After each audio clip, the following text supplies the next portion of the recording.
My name is Nathaniel, and I would like to talk to you about individualism and making your own choices. As a senior in high school, I've noticed something that I'm sure many of you have noticed as well, whether you're still in high school or if it is nothing more than a distant memory to you now. Although technically high school is where you try to make good grades, so that you can get into a decent college and have a more successful life and such, I believe the more important aspect of high school is that it's the first place where you are made to make a decision as to who you want to be. Not what, but who. Because when you go home at night, you're the one who has to answer to the face looking at you in the mirror. It's so easy to conform to some sort of ideal. I'm a nerd, I'm a jock, a theater kid, or whatever other stereotype you care to think of. It's so easy just to categorize yourself, to put yourself in a box with people who have some of the same interests as you, to develop those interests to the point of excluding others, and to cut yourself off from people who don't exactly fit into your clique. It's so much easier to put the values of others above your own, because answering to yourself and having to take responsibility of your own actions is so difficult. I struggled with the idea of who I wanted to be for a very long time, because I don't really fit into any box. I'm intelligent, but I'm no genius. I'm rather athletic, but I am a far cry for one of the top sprinters in the SPC. I adore choir and the fine arts, but I am not in the least bit creative. And when I came to the realization that I didn't quite fit into a box, I was distraught. Because why was it that people seemed to make friends so much more easily than I did? Was it because I wasn't just like them? Why was it that, was there something about me that rubbed them the wrong way? I started to think things like, maybe I should start watching professional sports, or act less intelligently, or be a class clown. Surely they'll like me then. But those are easy choices, wrong choices. And I'm ashamed to say that I made them more times than I care to admit.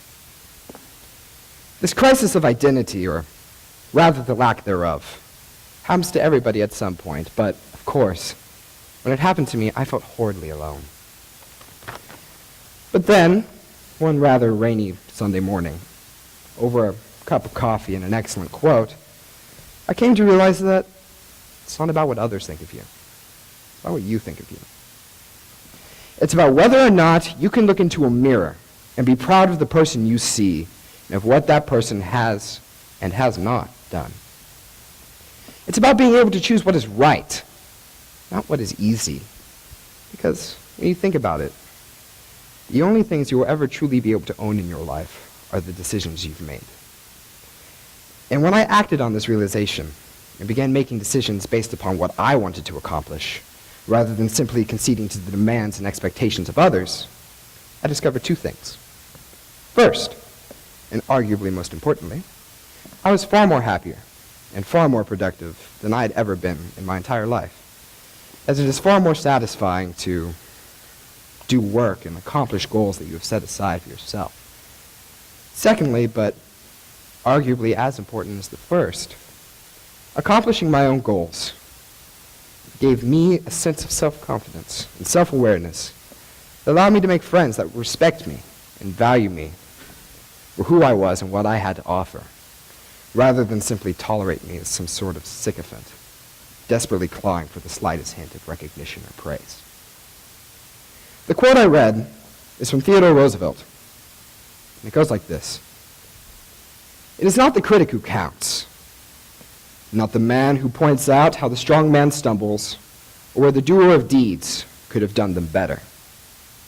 The credit belongs to the man who is actually in the arena, whose face is marred by dust and sweat and blood, who strives valiantly, who errs, who comes short again and again, because there is no effort without error and shortcoming, but who does actually strive to do the deeds who knows great enthusiasms, the great devotions, who spends himself in a worthy cause, and who, at best, in the end, knows the triumph of high achievement, and who, at the worst, if he fails, at least fails while daring greatly, so that his place shall never be with those cold and timid souls who knew neither victory nor defeat. We all have to make choices in our lives, but it's the way that we make them that makes all the difference. Don't just make a choice. Make your choice. Not your friends, or your family's, or society's choice. Your choice. Because it is our choices that make us who we are. And it is up to you to choose to be someone who you would be proud to know. Thank you.